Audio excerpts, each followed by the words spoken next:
আমি কিন্তু গভীর রাতে ঘুমের ভিতরে খেলছিলাম একটি গেম। এই সময় আমার সামনে পড়েছে একটি প্লেয়ার। এই প্লেয়ারকে একটা ড্যামেজ এবং দুটো ড্যামেজ দেওয়ার পর দেখি এটাতে পিরামিড। তারপর যখন একটি ইমোট দেখাতে যাব তখন দেখি ফিনিশ হয়ে গেল। ফিনিশ হয়েছে তাতে আমরা পিরামিডকে আবারও মারবো। এই আকাশে কে এটা?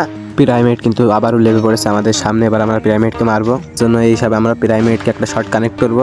একটা শর্ট কানেক্ট করার পর আমরা 2-3টা ফায়ার দিয়ে ভিডিওটি স্কিপ করে চলে যাবো। এখানে পিরামিড আমার নিচে আছে। একটি বোম মারে দেবো, দুটো বোম থ্রো করে দেবো এবং এরপর স্নাইপারের চার্জ এবং পিরামিড ডাউন।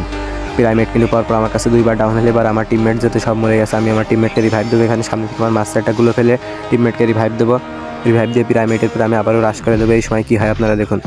এরপর আমি ভিতরে চলে এসে একটি মেডিকেট মারবো। মেডিকেট মেরে আমার নিজের হেলথটা রিকভার করে নেবো এবং হেলথ রিকভার করার পরে পিরামিড কিন্তু আমার পাশে আছে। পিরামিডের পর রাশ করবো এবং পিরামিড কিন্তু এই সোজা পিরামিডকে একটা গুলি শটের কানেক্ট কিন্তু আমার AWM একটু সমস্যা হয়েছিল, যার কারণে একটি গুলি লাগেনি। পিরামিড কিন্তু ফাইনালি নিজের রিভেঞ্জটা ডান করে দিল। এবং আমাদের এই টিমমেটের কাজ দেখুন। এই টিমমেটের কাজ ভাই, এই প্লেয়ারের কাছে কিন্তু 600 টোকেন আছে। এই জায়গায় দেখুন, এই প্লেয়ারের সামনে ল্যান্ডমাইন ভাই, দেখেও গিয়ে ল্যান্ডমাইনে মরে গেল। ওই জায়গায় রিভাইভটা পেলে আমরা ভাই ইজি পিরামিডের সাথে আবারও রিভেঞ্জ নিতে পারতাম।